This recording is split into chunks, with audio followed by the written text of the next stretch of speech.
¿Cómo están? Sean bienvenidos a un capítulo más del 16º de esta serie ya, intitulada Conciencia, Valores y Actitud de Servicio. Como en cada capítulo, me acompaña mi amiga Isela Pacheco, con quien les presentaremos esta nueva entrega del Dr. Ignacio Valle.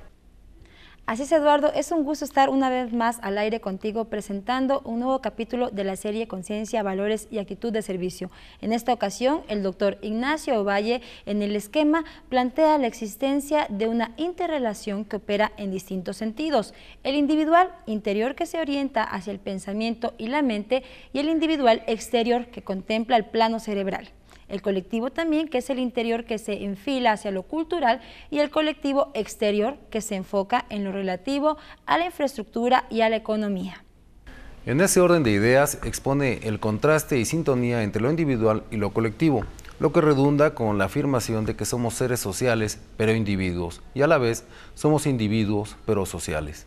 Veamos sin más demora este capítulo 16 del curso taller Conciencia, Valores y Actitud de Servicio. Aunque es algo muy reciente, lo tenemos muy presente, quiero empezar pues ligando nuestros conceptos.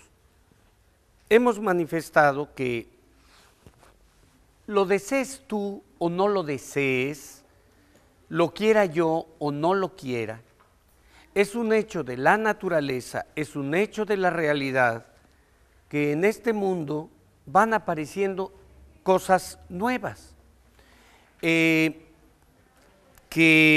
hay cosas en este mundo simples y hay cosas más complejas. A esa creciente complejidad es a lo que hemos llamado trascendencia o evolución, y es lo que nos va mostrando la aparición gradual, como dije, de fenómenos, hechos nuevos y propiedades también nuevas.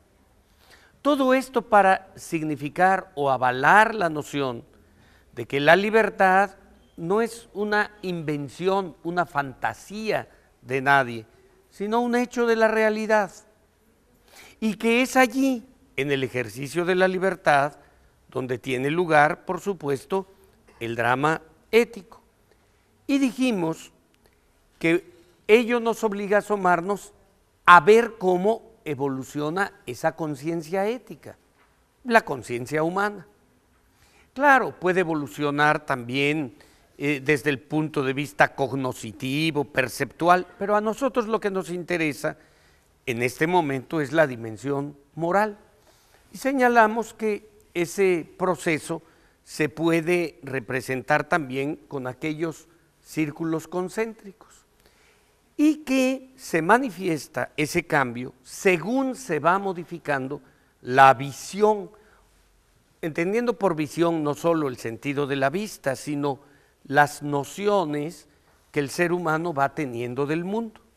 Al hablar de esta evolución, este cambio señalé también que no es otra cosa, y eso es lo que vamos a ver el día de hoy, o vamos a empezar, que el constatar cómo se puede contrastar una conciencia inmadura con una conciencia madura por la noción que se tiene del yo. Entendiendo por el yo, no solamente este ser que, como digo, está encapsulado en su piel, sino entendiendo por yo y mi mundo, yo y lo que considero mío, yo y lo que aprecio. Cuando una persona dice yo puedo dar la vida por mi hijo, es que esa noción de su mundo, su hijo, es más importante para él que su propio ser físico. Entonces la clave es este binomio, porque si no el tema no se entiende bien. Por eso es absolutamente importante para estos efectos cómo se despliega la noción de autoidentidad. Por esa razón también señalé que la visión que las personas vamos teniendo del mundo se asoma a las realidades de la naturaleza a través, cuando menos, de 4 ventanas, 4 perspectivas, 4 modos que hay de contemplar todo lo que existe o que todo tiene de manifestarse. En todo hay una dimensión individual y una colectiva. Quiero recordar aquel principio evolutivo que mencioné. Todo es totalidad en un contexto y parte si consideramos otro contexto. Es la dimensión de lo individual y lo colectivo. Y algo en lo que puse atención es en el hecho de que una visión integral, completa, redonda de ese mundo no puede basarse exclusivamente en una sola de las perspectivas, porque te entrega un mundo mutilado. Como decía, un bebé, un hijo tuyo, de veras, son nada más un bebé, 3 kilos de carne viva. Eso es cierto, aquí son 3 kilos de carne viva. ¿Eso es todo? ¿O es algo que merece aprecio, respeto? Podemos decir entonces, no, como de este lado están los valores, lo que llamamos, no, los valores no existen, son fantasías de la mente humana. A ver, a una persona le dicen, entonces permítame matar a su hijo. No, ¿por qué? La explicación no está de este lado, la explicación está en la valoración. Y esa persona, si nos concentramos en nuestro tema, estaría obligada a contestarme, ¿por qué? ¿Por qué no quieres que me lo coma? Y entonces descubrimos que esto abstracto también existe. Ahora, yo he puesto mucha atención, todavía ahorita, en la división entre lo externo y lo interno. Pero hoy voy a empezar porque lo que vamos a explorar es cómo evoluciona la conciencia individual y en general nuestra dimensión individual. Voy a empezar por poner un poquito más de énfasis en este otro binomio, el contraste entre lo individual y lo colectivo. Porque tú percibes, tú te das perfecta cuenta que cuando estamos hablando de ética o de cuestiones morales, muchas veces tú quieres hacer ciertas cosas, pero la sociedad no te acompaña, no te lo permite. Y tienes razón, porque no se le puede pedir algo así a las personas, una microracionalidad en medio de la macrolocura, porque la sociedad te arrastra. De tal manera que para poder medir esa dimensión moral, tenemos que considerar estos dos extremos, pero con una característica, no despreciando, particularmente cuando hablamos de reglas de convivencia, que es al final de cuentas donde está el verdadero desafío ético, la prueba de la ética, la convivencia. No podemos despreciar al individuo. De hecho, solamente cuando hay verdadera individualidad puede haber verdadera socialización. Sin individualidad no hay verdadera socialización. ¿Qué quiero decir?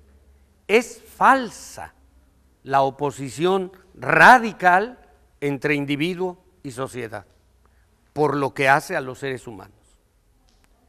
Hay mejor sociedad cuando hay mejores individuos, y hay mejores individuos en una sociedad mejor organizada. Voy a ejemplificártelo de la siguiente manera.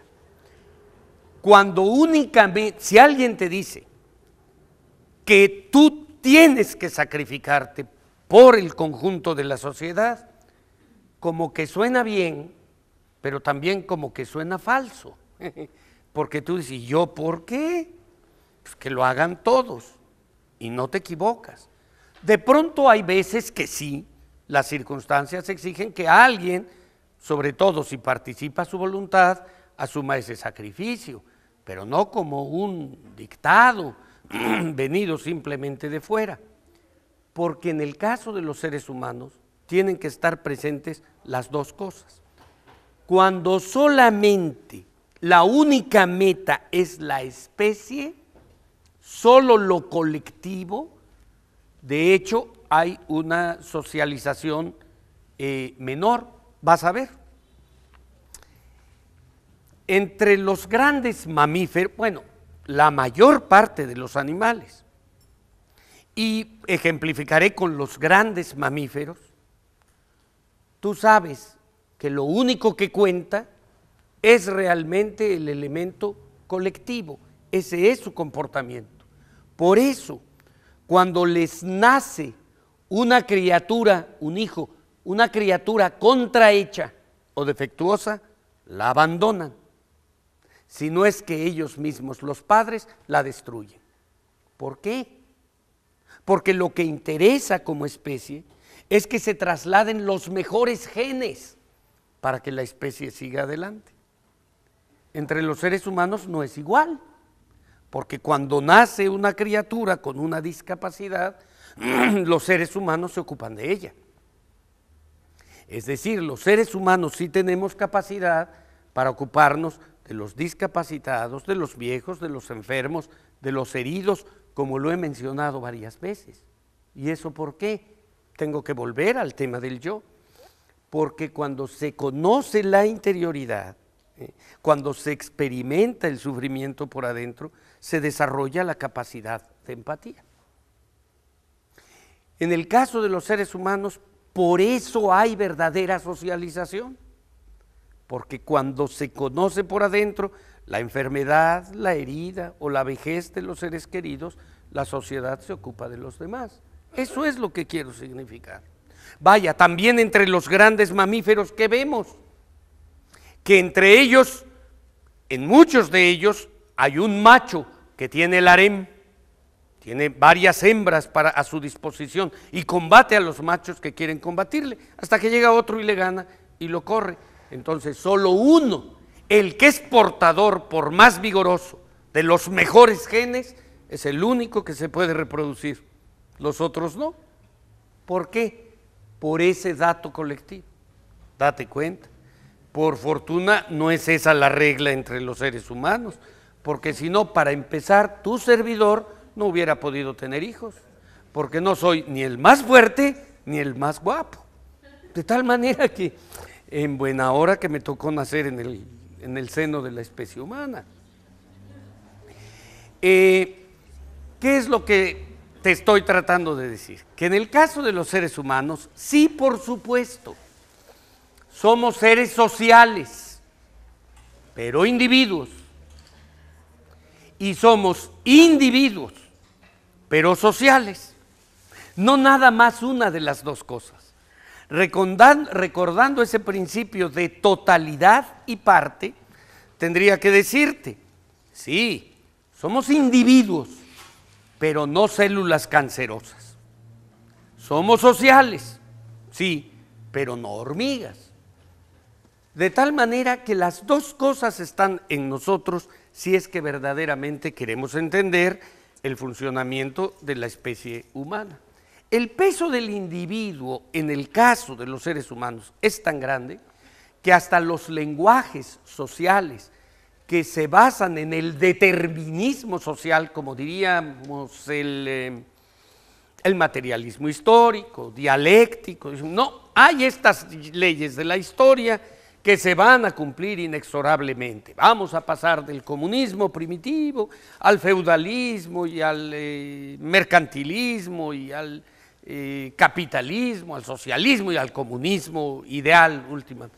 Bueno, pero si esas etapas son inexorables porque están determinadas, digamos, científicamente, entonces ¿para qué haces propaganda? Se hace propaganda porque se reconoce, a querer o no, el papel del individuo en la historia. No se sientan a esperar a que las etapas históricas se den solas. Por eso la política y la educación, aunque se manifiesten masivamente, están buscando conquistar voluntad individual tras voluntad individual. Eso es lo que quieren significar precisamente estas láminas. Esa interrelación se da o puede notarse muy claramente si piensas, por ejemplo, en alguna comunidad muy apartada, de esas realmente aisladas, a veces abandonadas, de cualquier país, el nuestro, de la selva o de la montaña oaxaqueña o chiapaneca o de Guerrero, de Veracruz, algunas zonas, por supuesto, también, donde no hay adecuada alimentación para los niños, en cambio sí hay, por ejemplo, introducción de alcohol, se les da alcohol a los niños desde que son pequeños. Eso no permite un desarrollo físico, entre otros cerebral adecuado. Si no hay buena nutrición hasta cierta edad, eso genera pensamientos menos elaborados, menos lúcidos, y el resultado es una cultura deplorable. O también al revés, puedes imaginar a un muchacho nazi de aquellos años, rozagante, con las mejillas encendidas, fuerte, gran deportista, pero perfectamente integrado a una cultura de exterminio. Tampoco se puede considerar sano. ¿Por qué? Porque esto de la cultura de exterminio que estoy diciendo, al ser una cultura enferma, afecta también a todo el resto. De tal manera que cuando se habla, por ejemplo, de desarrollo humano, no se debe entender ese desarrollo humano como simple adaptación. Algo así como decir, son desadaptados sociales, perdonan. Se debe entender en términos de crecimiento personal, porque también a qué sociedades a la que te quieren adaptar. Eso es lo que quiero significar con la interrelación de estos cuadros. Y para terminar, este dato de conexión entre lo individual y lo colectivo, te menciono lo siguiente. Toda sociedad tiene ciertos principios, ciertas normas, creencias compartidas, que son las que determinan sus criterios, digamos, éticos o morales y de costumbre básicos. Y como sabemos perfectamente, varían de sociedad en sociedad. Una mujer en algunas islas del Pacífico, Tahití y algunos otros lugares, puede caminar, sea joven o sea anciana, pues con los pechos desnudos y nadie se fija, a nadie le importa. Pero que no haga eso una mujer aquí en alguno de nuestros parques, en alguna avenida, porque inmediatamente van a decir, esta vieja descarada, está loca la desgracia, qué sé yo. ¿Por qué? Porque tenemos criterios distintos de lo que se estima pudor. Entonces, esos datos actúan, por relativos que sean, actúan como un imán, algo así como un centro de gravedad cultural, que justamente represento como un imán porque hace que quienes están por debajo de ese nivel sean jalados hacia arriba o se intente jalarlos hacia ese promedio a través de una serie de reglas que tú conoces, como cuáles, bueno, están desde las simples recomendaciones y consejos hasta las sanciones, las multas, la cárcel. Vuelvo a decirlo, haciendo abstracción de que muchas de nuestras cárceles sean universidades del crimen. La intención de la ley es que las personas que están por debajo de ese nivel sean atraídas a un nivel superior, el estándar, digamos. Pero eso serían las buenas noticias. Las malas noticias son que otras personas que como tú no solamente están en ese nivel, sino desean llegar más lejos, tienen otras ideas en la cabeza, son atraídas hacia abajo por los estándares que le toca observar.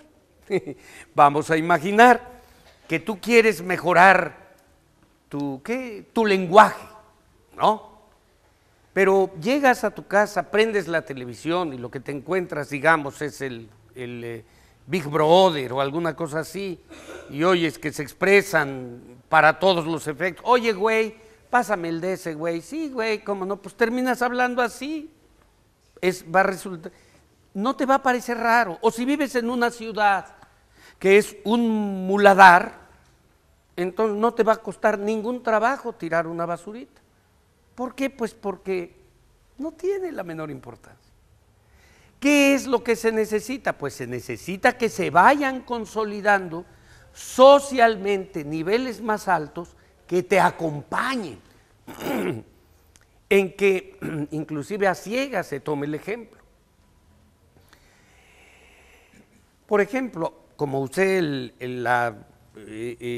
ejemplo este de la basura, te quiero decir que, por ejemplo, en Singapur, un amigo mío lo visitó hace 25 años, 30 años, y acaba de ir a Singapur y a Corea del Sur. Y se reunió conmigo a comer hace como unos 6 meses y me dijo, cuando fui la primera vez hace 30 años, yo dije, estos países van a estar como México dentro de 30 años, no dentro de 25 años. Dice, estoy regresando de allá. Ojalá estemos como ellos dentro de 25 años. ¿Por qué? Porque hay ciertas reglas colectivas que se propusieron de manera muy sistemática y lo lograron. Me dice, Singapur parece hospital, está limpio todo. A lo mejor le tocó un día de fiesta, pero me dijo, cuando llegué a sacar las maletas en la banda que te las entrega en el aeropuerto, me las revolvieron con flores para darles la bienvenida a los viajeros. Y luego hay una avenida que parece dibujada con pincel. Están recortados los árboles, las calles. Una basurita no hay. ¿Por qué? Porque tiras una basurita, una colilla, una bolsita de papas fritas y te cobran $500 de multa. No estoy diciendo que eso esté bien, lo que estoy diciendo es que se alcanza un nivel en el que ya no tienes que desgastar energía en eso y la aplicas en otra dirección, llegarás más lejos. Por ejemplo, nuestra Constitución mexicana dice en alguno de sus primeros artículos que una persona que siendo esclava en su país llegue a territorio nacional, por el solo hecho de pisar territorio nacional, recupera su libertad. ¿Eso está bien? Por supuesto que sí, está bien. Sin embargo, siendo sinceros, y qué bueno que permanezca el precepto, hoy es una reminiscencia, una declaración poética. ¿Por qué? Porque esclavitud jurídicamente establecida ya no existe en ninguna parte del mundo. Ahora, esclavitud disimulada, soterrada, esa existe en muchas partes, incluyendo a México, donde hay niñas en esas sierras que mencioné que son vendidas por sus padres por dinero en matrimonio desde que son pequeñas, o los tráficos de blancas y otras cosas horrendas, soterradas sí, jurídica no. Ahora bien, en una época conseguir eso implicó aplicar una enorme cantidad de energía. Las proclamas de Hidalgo, las proclamas de Morelos, hablaban de luchar contra la esclavitud.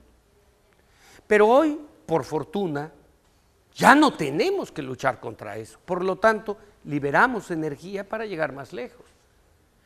Los Estados Unidos de Norteamérica tuvieron realmente un verdadero problema de conciencia, quienes allá llaman los padres fundadores de la nación americana. ¿Por qué? Porque quienes hicieron la independencia cuando redactaron su constitución, establecieron un principio hermoso, dice más o menos, que todos los seres humanos nacen libres y tienen derecho a la felicidad. Así de sencillo, está muy bien, nada más que la mayor parte de ellos tenían esclavos. Entonces, algo es lo que redactaban y otra cosa lo que ocurría. Washington tenía esclavos, Jefferson tenía esclavos, Jefferson tuvo hijos o un hijo o hija, engendró con una esclava suya negra.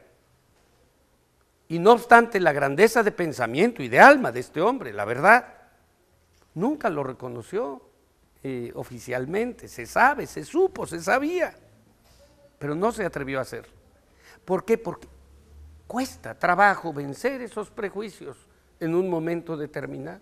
Luego viene la lucha de Lincoln, la guerra civil de los Estados Unidos.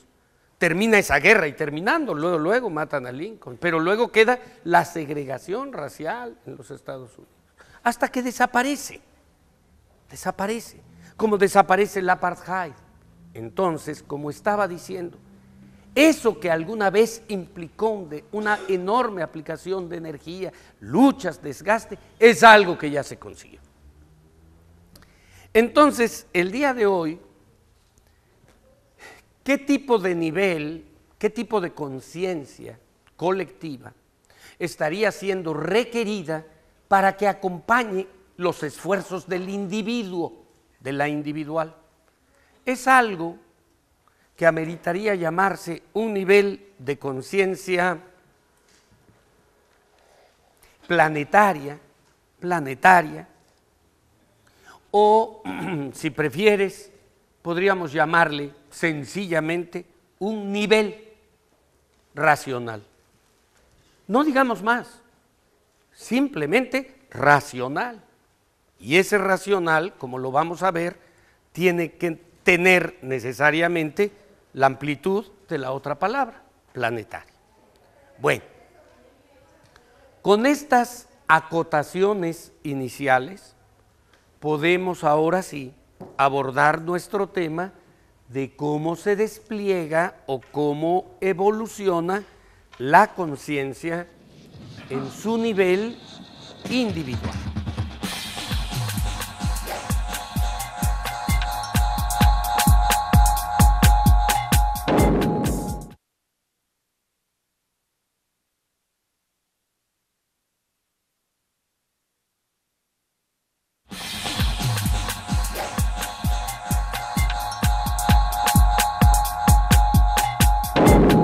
Estábamos viendo que esta parte de arriba implica la conciencia individual que ubicamos como yo. Y el despliegue del individuo tiene, conforme a esta perspectiva, cuando menos dos perfiles, uno externo y uno interno. El día de hoy vamos a concentrarnos a ver exclusivamente el despliegue de lo individual y por lo tanto, provisionalmente, porque lo vamos a ver después, nos vamos a olvidar de la parte colectiva. Concentrándonos en esto, ¿qué es lo que vamos a hacer? Vamos a explorar distintos niveles, distintas estructuras de la noción de este concepto absolutamente central para la dimensión ética. Sea como tú quieras interpretar el yo, o por ser muy egoísta, o porque solamente conociendo mi interioridad puedo imaginar la tuya. Desde cualquier perspectiva, el yo juega un papel esencial. ¿Y cómo vamos a revisar los niveles del yo?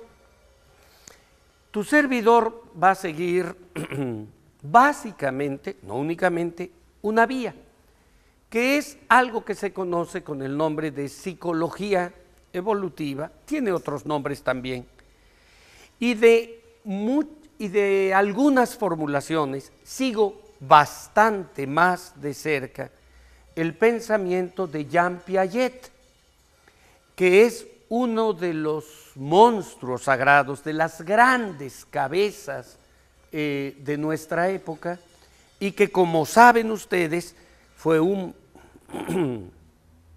como digo, es de los monstruos sagrados de la pedagogía, porque se dedicó durante 40 años, con todo un equipo de colaboradores, a analizar y estudiar cómo va modificándose la conciencia, cómo va evolucionando la conciencia del ser humano desde que nace hasta que llega a la edad adulta.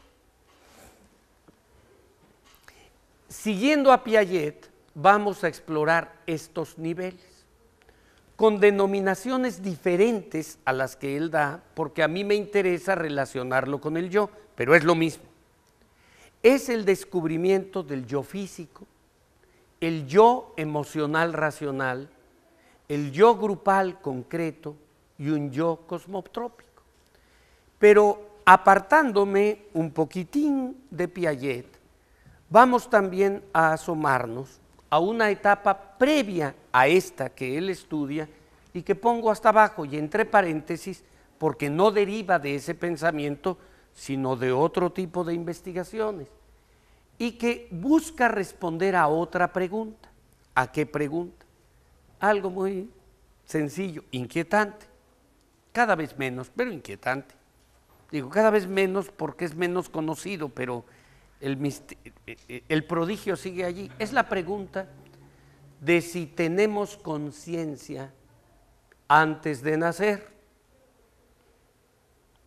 No me estoy refiriendo al tema esotérico de si hay vida antes de la vida o vida después de la vida. Esos temas yo los respeto mucho, pero no los planteo, no los puedo desarrollar seriamente ante ti.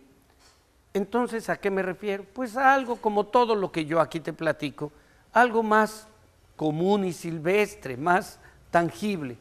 Es la pregunta de si tenemos conciencia cuando estamos en el vientre de nuestra madre, es decir, en la etapa intrauterina. A eso es a lo que me refiero.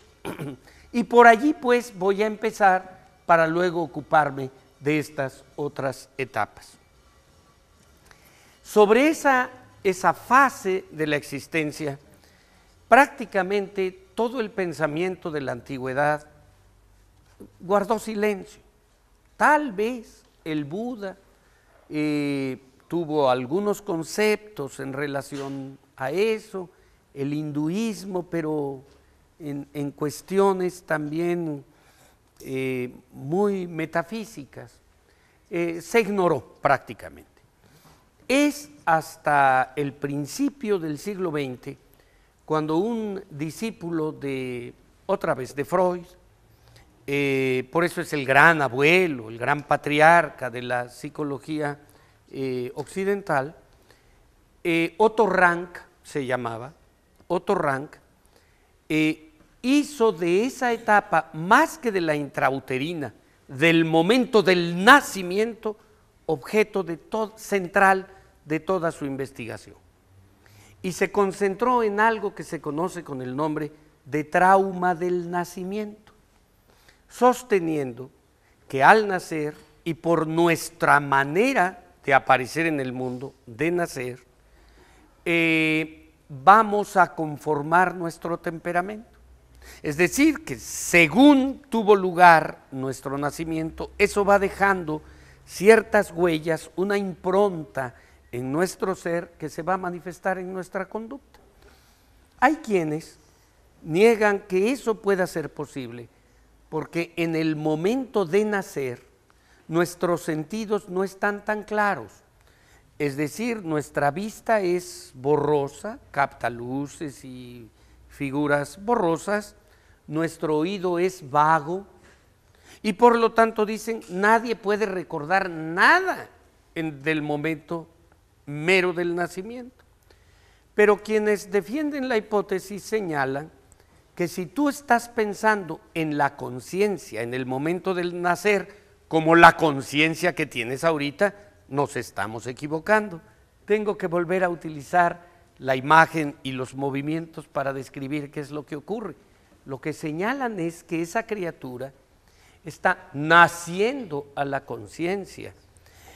O sea, que más que conciencia racional, por supuesto, lo que estás en presencia de un ser sentiente, es decir, que siente, que experimenta,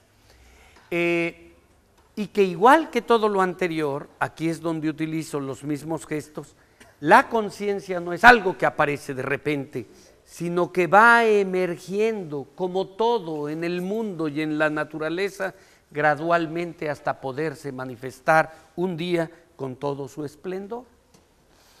Y por eso a algunos terapeutas familiares llegan a recomendar a matrimonios que si se llegan a pelear, no lo hagan delante del bebé, por decir algo. Vaya, si le van a decir, desgraciado, ojalá te mueras por algún problema allí, no se lo diga delante del bebé. Entonces pueden decir, pero es que él no entiende. Ahorita, señora o señor, pero el niño está grabando con una enorme eficiencia y un día, cuando tenga el código de lo que usted está diciendo, de una manera inconsciente, puede llegar a integrar y generarse un conflicto. ¿Por qué? Porque cuando somos muy pequeños, cuando el ser está naciendo, nuestra grabadorcita cerebral es muy eficaz.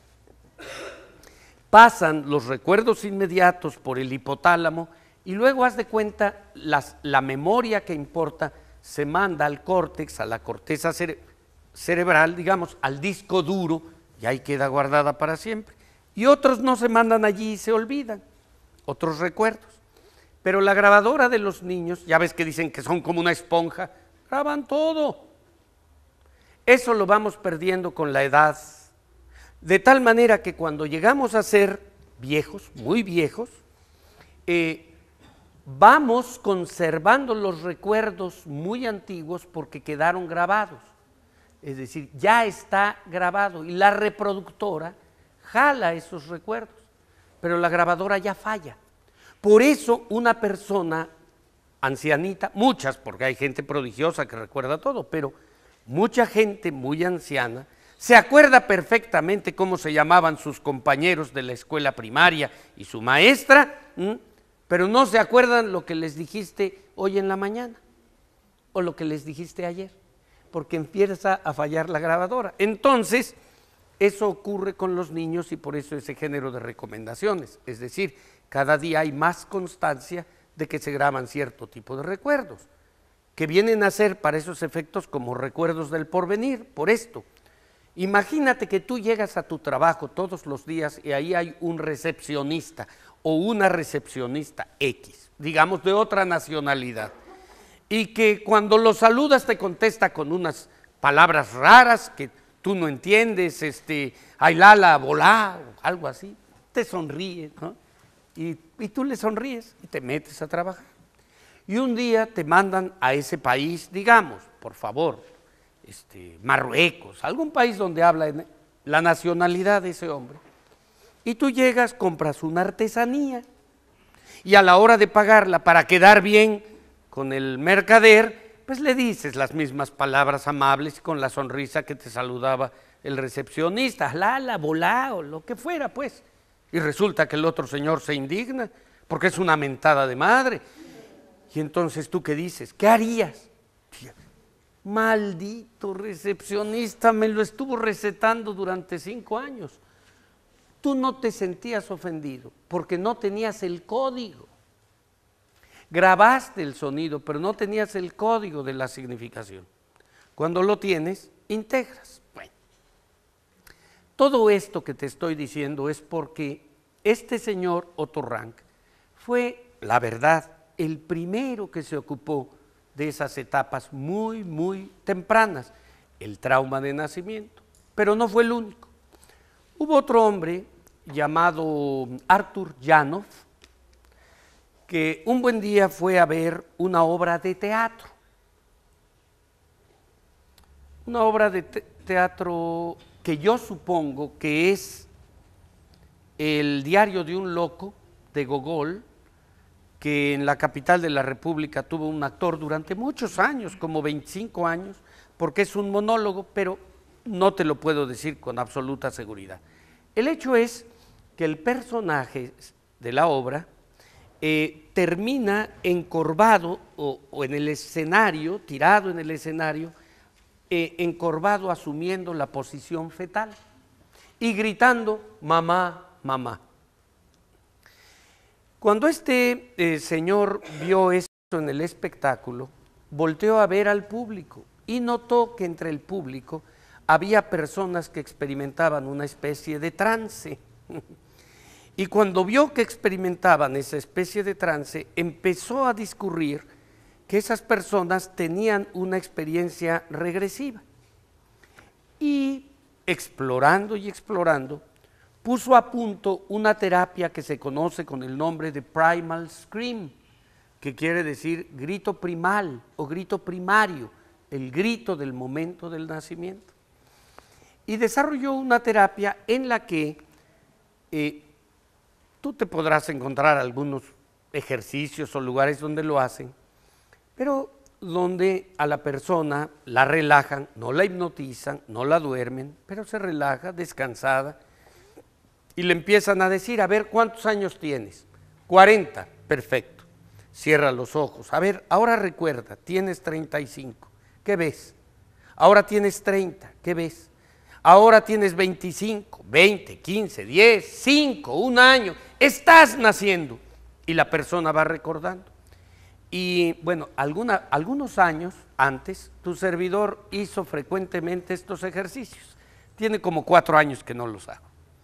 Pero en un grupo como del número de personas, cantidad de personas que estamos aquí, yo te puedo asegurar que cuando menos 10 o 20 tendrían una experiencia muy fuerte.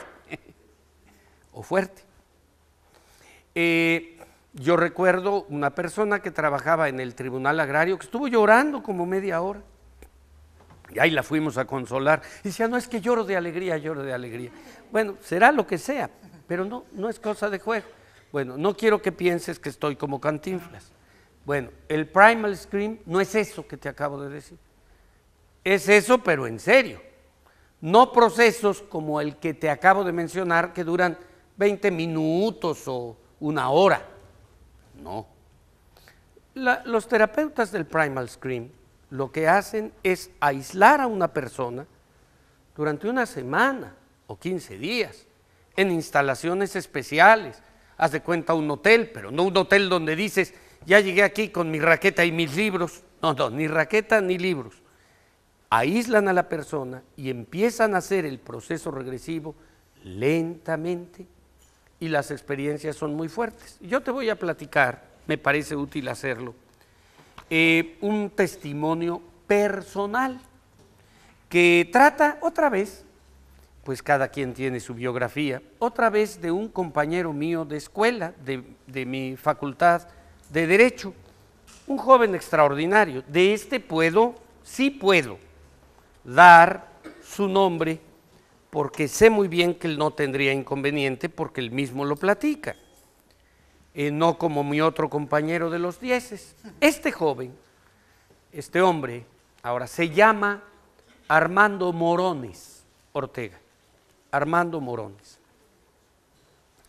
Era un joven muy erudito, increíblemente estudioso, sabía todo el condenado. Estudiaba la carrera de Derecho, pero simultáneamente estaba estudiando Filosofía y Letras, hacía las 2 carreras. Él venía del colegio alemán, por lo tanto, sabía hablar español, sabía hablar alemán, y también era obligatoria la enseñanza del inglés.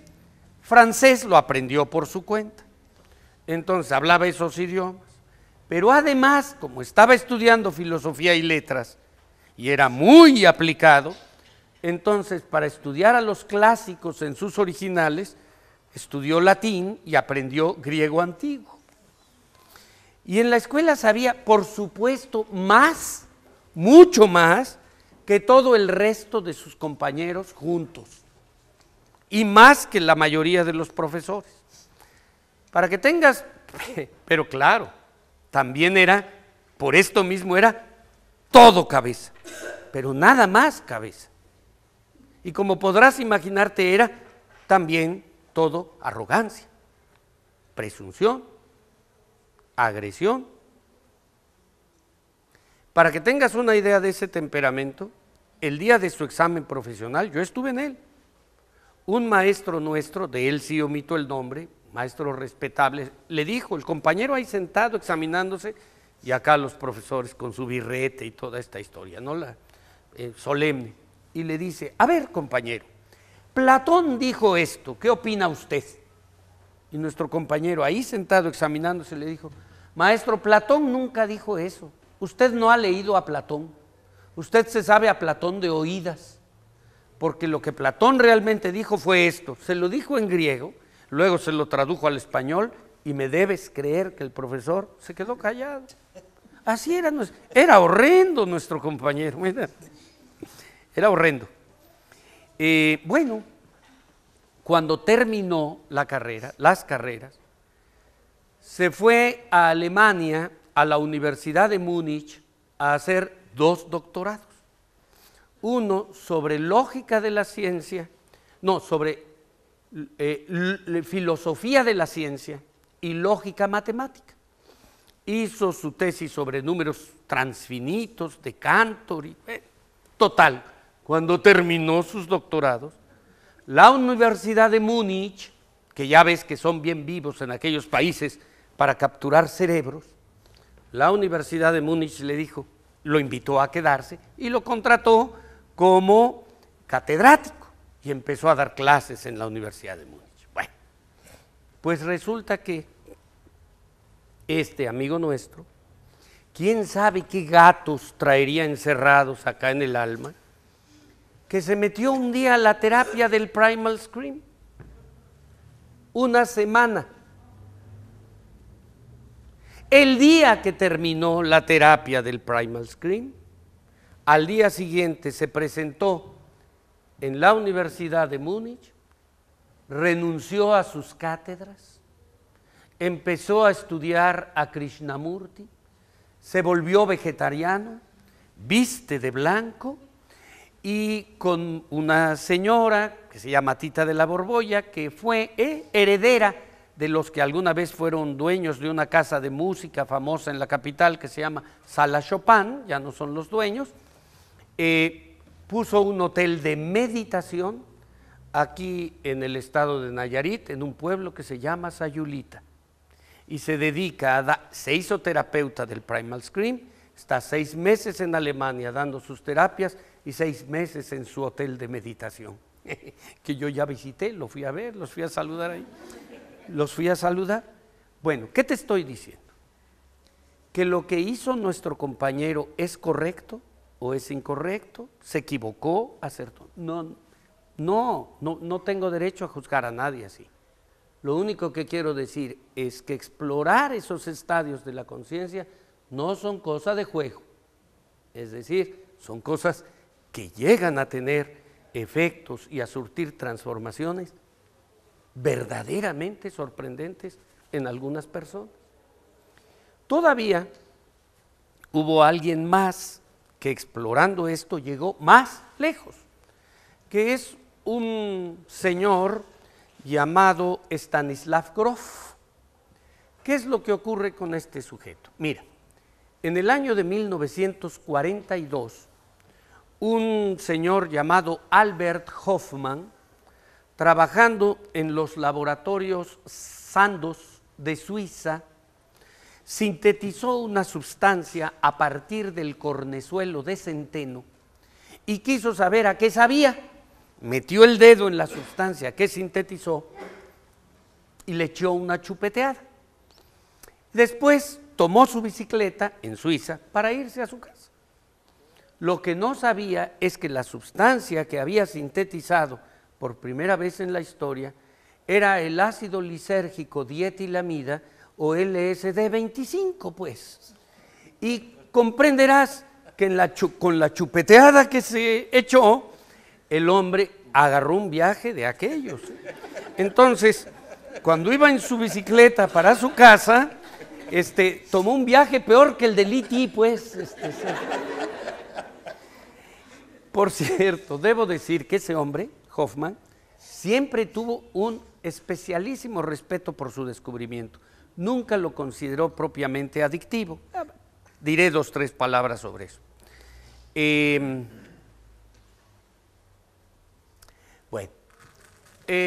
Ocurre que los laboratorios encontraron que esa sustancia producía un estado alterado de conciencia. Y pensando que podría ser útil para el tratamiento psicológico y psiquiátrico, para profundizar en otros estados del alma humana o de la conciencia, como quieras llamarle, entonces envió la sustancia a muchas universidades del mundo para que se explorara esa potencialidad. Y una de las universidades a donde lo mandaron fue a la de Praga, en Checoslovaquia, donde había un recién egresado llamado Stanislav Grof. Él probó aquella sustancia y luego, antes de que viniera el desorden espantoso y la prohibición de todos estos psicotrópicos, empezó a experimentar con otras personas. Y antes de describir lo que ocurre, déjame decirte lo siguiente. Luego vino todo el desorden que conocemos de estas sustancias adictivas y fue prohibida esta junto con muchas otras. Debo decirte que en Estados Unidos y en varios países de Europa la prohibición ya se levantó, pero únicamente para tratamiento psiquiátrico y psicológico con supervisión médica, no para la pachanga, sino exclusivamente para la experimentación. Bueno, entonces paso. Cuando no existía la prohibición, este hombre utilizó la sustancia y en algunos procesos regresivos que se dieron espontáneamente, encontró que la memoria que tenían estas personas no se detenía en el momento del nacimiento, sino que se iba más atrás, a lo que propiamente era una etapa intrauterina. Y encontró que en el relato que hacían los pacientes, y trabajó con una muestra bastante representativa, porque experimentó con más de 6,000 pacientes. Después él emigró a los Estados Unidos y continuó haciéndolo, pero ya no con sustancias, sino con otros métodos naturales. Y en esa experimentación encontró que había 4 estados de la conciencia ahí adentro. Y es así como hemos llegado al final del curso taller Conciencia, Valores y Actitudes de Servicio, del curso del día de hoy, que como ya lo saben es impartido por el doctor Ignacio Ovalle. Lo invitamos a que nos llame al 842-3500 si usted está interesado en adquirir el curso completo en DVD o bien para darnos a conocer sus comentarios y sugerencias. Por hoy, por su atención, mil gracias.